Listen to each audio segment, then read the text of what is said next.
What's up, guys? Got a ding here, and today I've got a question for you. Now, this isn't a tanker as I usually do, but I made a decision in the battle that probably guaranteed a loss. Now, what did I do? Well, we'll get to that in the battle. But first, we're gonna go over my equipment, ammunition, and consumables loadout. For my ammo, I just run 25 standard APCRs with 5 premium HESH just in case you got those tier 9 light tanks and French mediums, that kind of thing. For the equipment, I run the binos, the lay drive, and the vents. For consumables, obviously I got the food, small repair kit, and large first aid kit. Now, why do I run food with no fire extinguisher on a tank with a 20% fire chance? Well, there's only one answer for that, and that's because of my crew. A while back, I traded out the crew from this to go on to the Centurion 7-1, I believe. And I haven't really played too much of this tank, so my crew isn't all that great. I've only got 6th Sense and Mentor. Currently training repairs, which I always train, and then when I'm done with that, I'll swap it out for brothers and then continue retraining repairs and working on my V range and gun handle.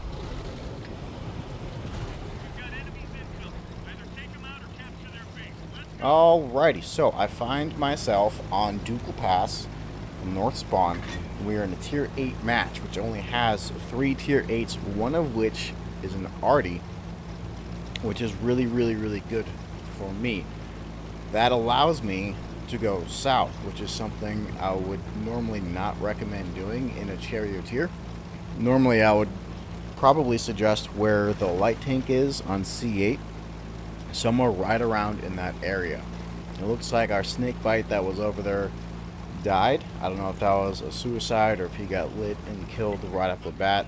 Either way, we're in a 14 versus 15 battle right off the bat, which really hurts us since they do have that extra tier 8 as well. So I'm going south, and this area that I'm at right now is where I want to go. I can use these rocks as hard cover, so every time I fire I can just back up and be somewhat already safe. The only way they can damage me is if they splash, which will only do a little bit of damage. So I set up my binos, and I'll spot the Deathstalker right there. For the sake of the video, I'm just going to call it a patent, since it's basically just based off that. I missed my first shot because I hit the rock that he dove behind right after he got lit, and I don't have a chance to shoot again when he pokes forward. But he decides to go out of cover, allowing me to put my first shot into him right as the T-20 is pushing forward. So now I'm just waiting for him to come back out of cover while reversing to keep a nice corner for me. And I notice the T-20's just sitting out in the open, and with 3 Arty that is extremely dangerous to do. So I tell him to back up, which of course he doesn't do.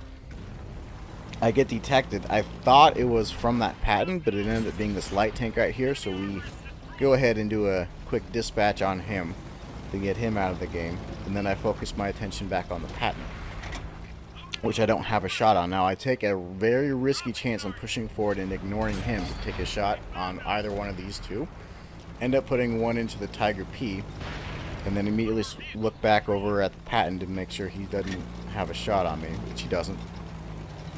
I decide to go ahead and back up to stay safe, since that T-20 is about to die. Oh, there it goes right there, and then he's going to poke out, and I'll put another shot into him, putting him down to a 1-shot range for me. He again decides to rush out of cover, allowing me to get the kill shot on him. And then I focus back to the Tiger P, who is not looking at me, allowing me to get a free shot into him. And I back up to stay already safe.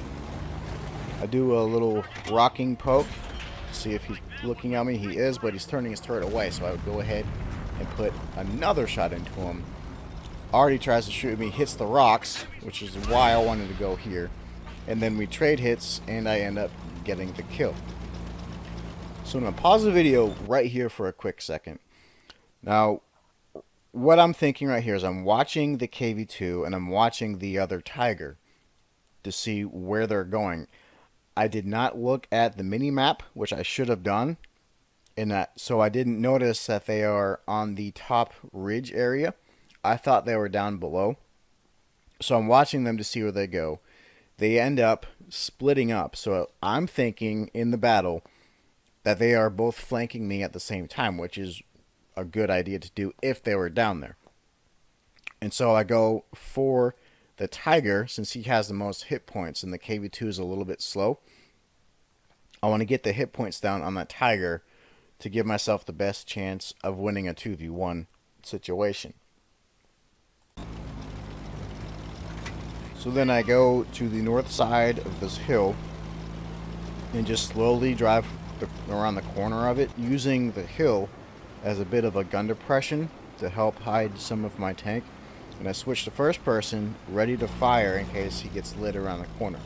I don't see him, so then I look for the KV2 around the corner. I also don't see him, so I figure they went to where they actually are on the top shelf, and then I push towards their base. Now I'm going to pause it again.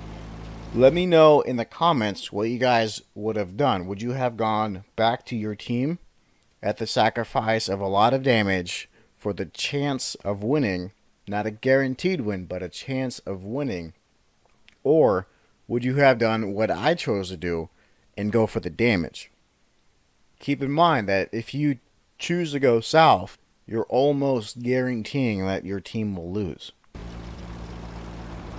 So now I'm pushing towards their flag, keeping an eye on the mini-map, because at the time I was thinking that they were still looking for me, though, that KV2 and the Tiger. So I'm looking at the mini-map, making sure I don't get lit. And I see that I do light one on H0, but he's not really moving, so I go ahead and keep going towards their flag. Now that was probably a second opportunity to go help my team that I did not take. So then I get lit, and I stop and wait for my binos to activate. And as soon as I spot the Artie, I get detected, so I fire and move. The Churchill fires a shot and misses, and then I dive down the cliff to get a little bit safe. And I go up to this corner and do the exact same thing I was doing before. I'll just use hard cover.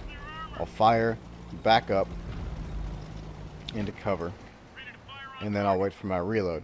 Now he's still moving, so I know he's got a large bloom, but he does have a much better aim time than I do, so he's he's able to put one into me right when I start backing up.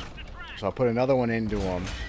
I'm about to put another one into him, and he already hits me for, what was that, 70-80% of my hit points, severely hurting my chances of winning.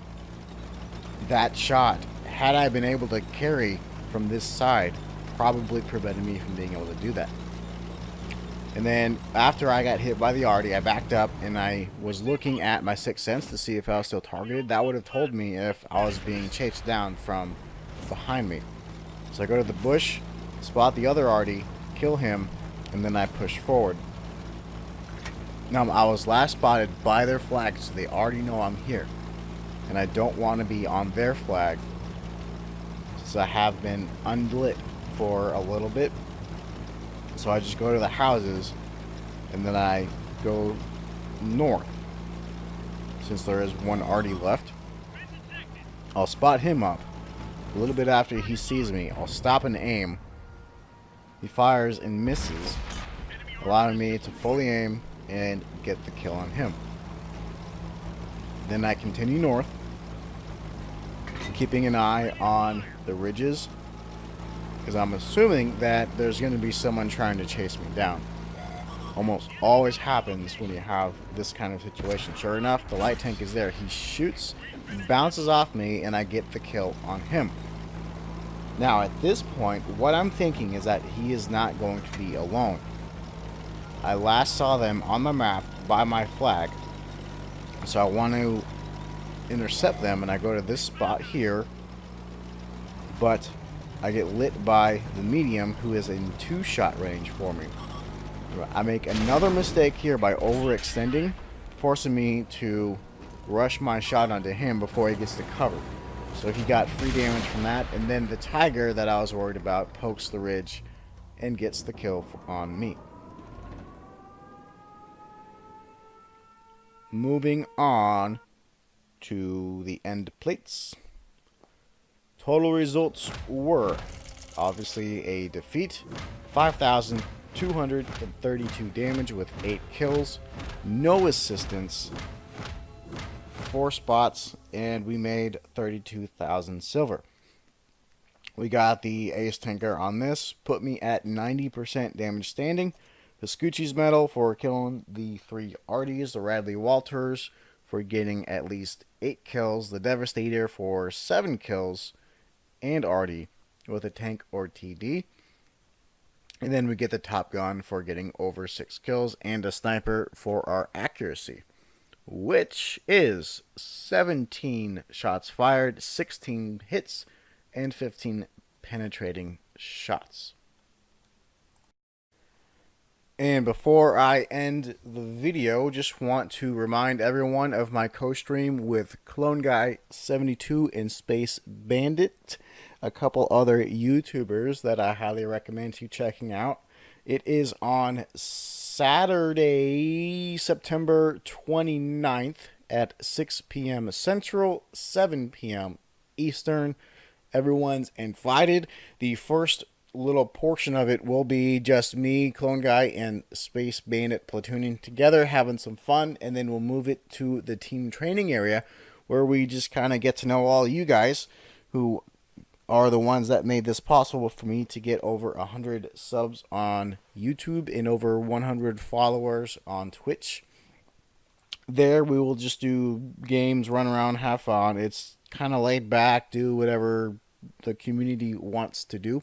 So thanks everyone for stopping by. If you want to watch me stream on Twitch, it is every Tuesday, Thursday, and Saturday at 6 p.m. Central, 7 p.m. Eastern. There I just kind of play anywhere from tier 5 or 6 is about the lowest I go, all the way up to tier 10. A little bit different each time. Saturdays I do a different game. Currently I am doing Horizon Zero Dawn. Just doing the storyline and messing around on there, just for fun, to get a little variety in the stream for now.